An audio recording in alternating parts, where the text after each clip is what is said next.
നമസ്കാരം. Raf talk മലയാളത്തിലേക്ക് അവർക്കും സ്വാഗതം. ജനുവരി ട്രാൻസ്ഫർ ജാലകം ക്ലോസ് ആയിട്ട് ഒരു ദിവസം കഴിഞ്ഞല്ലോ. ഇനിയിപ്പോൾ ഇത് കണക്കെടുപ്പിൻ്റെ സമയമാണ്, വിശകലനങ്ങളുടെ സമയമാണ്.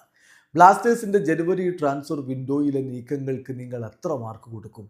നിങ്ങൾ സംതൃപ്തരാണോ? കാരണം ഇത് വളരെ സംഭവബഹുലമായ ഒരു ട്രാൻസ്ഫർ ജാലകമായിരുന്നു എന്ന കാര്യം ഓർക്കുക. കാരണം കോച്ചിനെ പറഞ്ഞു വിട്ടതിന് തൊട്ടു പിന്നാലെ വന്നൊരു ട്രാൻസ്ഫർ ജാലകം, ഒരുപാട് വിമർശനങ്ങൾക്കിടയിൽ ടീം മാനേജ്മെൻറ്റ് നിൽക്കുന്ന സമയം ആരാധക കൂട്ടായ്മ വലിയ രൂപത്തിൽ പ്രതിഷേധമുയർത്തുന്നു. യുണൈറ്റഡ് ഫോർ ബെറ്റർ ബ്ലാസ്റ്റേഴ്സ് എന്ന ഹാഷ്ടാഗിൽ തന്നെ ആ ഒരു പ്രതിഷേധം കടുപ്പിക്കുകയും കനപ്പിക്കുകയും ചെയ്യുന്നു. അപ്പോൾ അതിനോടൊക്കെ റിയാക്ട് ചെയ്യേണ്ടതുണ്ടായിരുന്നു ക്ലബിന്.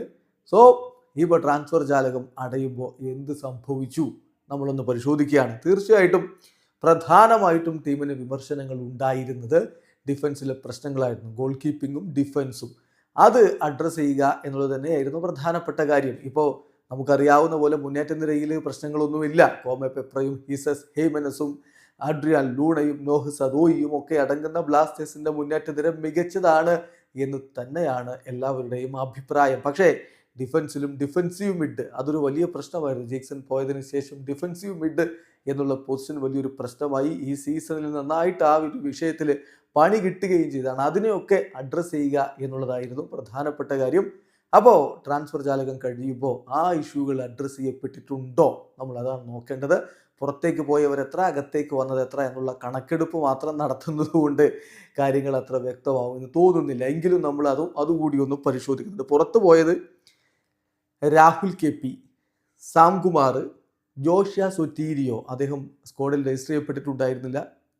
കഴിഞ്ഞ സീസണിലും ഈ സീസണിലുമൊക്കെ അദ്ദേഹം ബ്ലാസ്റ്റേഴ്സിൻ്റെ താരമാണ്, പക്ഷേ ഒരു കളി പോലും കളിച്ചിട്ടില്ല. അപ്പോൾ അങ്ങനെ ഒരാൾ ഒഴിവാക്കുക എന്നുള്ളത് തീർച്ചയായിട്ടും ക്ലബിന് ആവശ്യമുള്ള കാര്യമായിരുന്നു. പിന്നെ Bijoy Varghese, Prabir Das, Sourav Mandal, Bryce Miranda, Alexander Coeff, ഇത്രയും താരങ്ങളെ ബ്ലാസ്റ്റേഴ്സ് ഒഴിവാക്കിയിട്ടുണ്ട്, പറഞ്ഞു വിട്ടിട്ടുണ്ട്.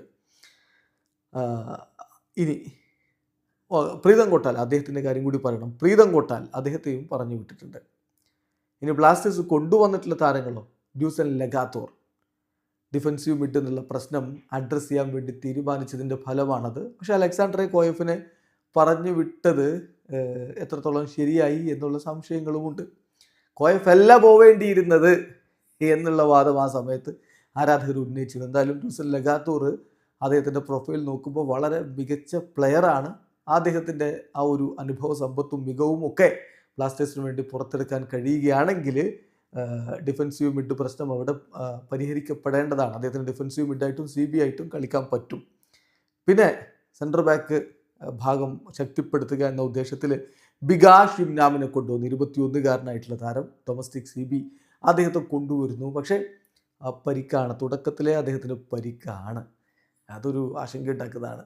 എന്നാൽ പോലും അതിൽ നിന്ന് റിക്കവറായി. ഇപ്പോൾ ഇനി അടുത്ത കളി 15-ാം തീയതിയല്ലേ ഉള്ളൂ, സമയമുണ്ട്. അദ്ദേഹം റിക്കവറായി കളിക്കുമെന്ന് കരുതാം. കളിക്കളത്തിൽ ബ്ലാസ്റ്റേഴ്സിൻ്റെ ടീമുമായിട്ട് അദ്ദേഹം എങ്ങനെ ഇഴുകിച്ചേരും എന്നുള്ളതും കണ്ടറിയണം. ആകെ ഇനി ബ്ലാസ്റ്റേഴ്സിനുള്ളത് 5 കളികളാണ് ഈ സീസണിൽ എന്ന കാര്യം കൂടി നമ്മൾ ഓർക്കണം. ആ ഒരു അഡാപ്റ്റേഷനുള്ള സമയമുണ്ടോ? ദെൻ മറ്റൊരു പ്രധാനപ്പെട്ട നീക്കം നടന്നത് കമാൽജീത് സിംഗിൻ്റെ കാര്യത്തിലാണ്. കമാൽജീത് സിംഗിൻ്റെ കാര്യം നമുക്കറിയാമല്ലോ. ബ്ലാസ്റ്റേഴ്സിന് ഒരു എക്സ്പീരിയൻസ്ഡ് ഗോൾ കീപ്പർ ഇല്ല എന്നുള്ളത് നമ്മൾ കുറേ ആയിട്ട് പറയുന്ന കാര്യമാണ്.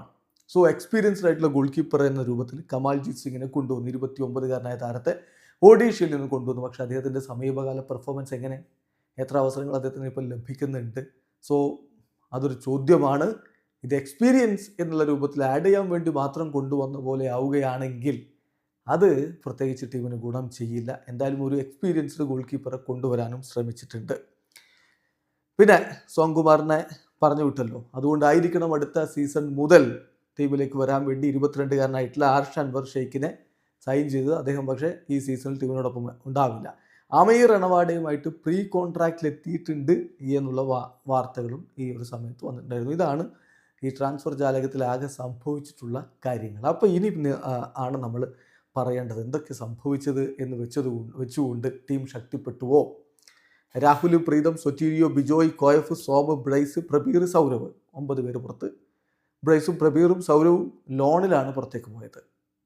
അതേസമയം ലഗാത്തോർ, ബികാഷ്, കമാൽജിത്ത് ലോണിലാണ് വന്നത്. ഈ 3 പേരാണ് യഥാർത്ഥത്തിൽ ഈ സീസണിലേക്ക് വന്നിട്ടുള്ളത്. ഈ 3 പേരും ഒരാൾ ഡിഫൻസീവ് മിഡ്, ഒരാൾ സെൻറ്റർ ബാക്ക്, ഒരാൾ ഗോൾ കീപ്പർ. സോ പ്രശ്നമുള്ള ഏരിയകൾ തന്നെയാണ് അഡ്രസ്സ് ചെയ്യാൻ വേണ്ടി നോക്കിയിട്ടുള്ളത് എന്ന് പറയേണ്ടി വരും. പക്ഷെ അത് എത്രത്തോളം ഫലവത്താവും എന്നുള്ളത് കണ്ടറിയേണ്ട കാര്യമാണ്. ഇപ്പോൾ പരിക്കും മറ്റു പ്രശ്നങ്ങളൊന്നുമില്ലാതെ ഒരു വിദേശ താരത്തെ പറഞ്ഞു വിട്ട് മറ്റൊരു വിദേശ സൈനിങ് ബ്ലാസ്റ്റേഴ്സ് ഒരു ജനുവരി ട്രാൻസ്ഫർ വിൻഡോയിൽ നടത്തുന്നത് ലെഗാത്തോറിൻ്റെ കാര്യം വെച്ച് നോക്കുമ്പോൾ ആദ്യമായിട്ടാണ് അത് സംഭവിക്കുന്നത്. അപ്പം ഫാൻസിൻ്റെ ആ ഒരു സമ്മർദ്ദം തീർച്ചയായിട്ടും ഏറ്റിട്ടുണ്ട് എന്നുള്ളത് യാഥാർത്ഥ്യമാണ്. പക്ഷെ അതുകൊണ്ട് മാത്രം ഇപ്പോൾ ഇനി 5 കളികളേ ഈ സീസണിലുള്ളൂ, ഇതിനെക്കുറിച്ച് ഇത്ര വറീഡ് ആവണമെന്ന് ചോദിക്കാനും ആളുകളുണ്ടാവും. ഇതുകൊണ്ട് മാത്രം പ്രശ്നങ്ങളൊക്കെ പരിഹരിക്കപ്പെട്ടു എന്ന് പറയാനാവില്ല. അതാണ് എനിക്ക് പേഴ്സണലി ഉള്ള ഒരു ഒപ്പീനിയൻ എന്ന് പറയുന്നത്. ടീം എപ്പോഴും പറയാറുള്ള പോലെ മിഡ് ടേബിളിൽ മത്സരിക്കാനുള്ള ഒരു ടീമല്ല നമുക്ക് വേണ്ടത്.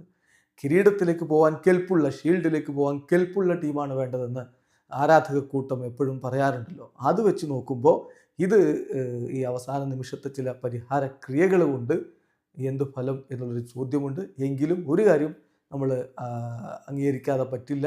ആരാധകർ ഉന്നയിച്ച അല്ലെങ്കിൽ എവിടെയാണോ കൺസേൺ പ്രശ്നങ്ങളുണ്ട് എന്ന് ആരാധകർ പറഞ്ഞുകൊണ്ടിരുന്നത് അവിടെ അഡ്രസ്സ് ചെയ്യാൻ തന്നെ ക്ലബ്ബ് ശ്രമിച്ചിട്ടുണ്ട്. അത് പറയാതെ പറ്റില്ല. എന്തായാലും 10 ഈ ഒരു നീക്കങ്ങൾക്ക് ഒരു 5 അത് മാത്രമേ നൽകാൻ കഴിയുകയുള്ളൂ. നിങ്ങൾക്ക് ഇത് എൻ്റെ മാത്രം അഭിപ്രായമാണ്. നിങ്ങൾക്ക് വ്യത്യസ്തമായിട്ടുള്ള അഭിപ്രായങ്ങൾ ഉണ്ടാവും. കമൻറ്റ് ബോക്സ് രേഖപ്പെടുത്തും. വീഡിയോ അവസാനിക്കുന്നു. ഫുട്ബോൾ ലോകത്തെ കൂടുതൽ വിശേഷങ്ങളുമായി റാഫ് ടോക്സിൽ എത്താം.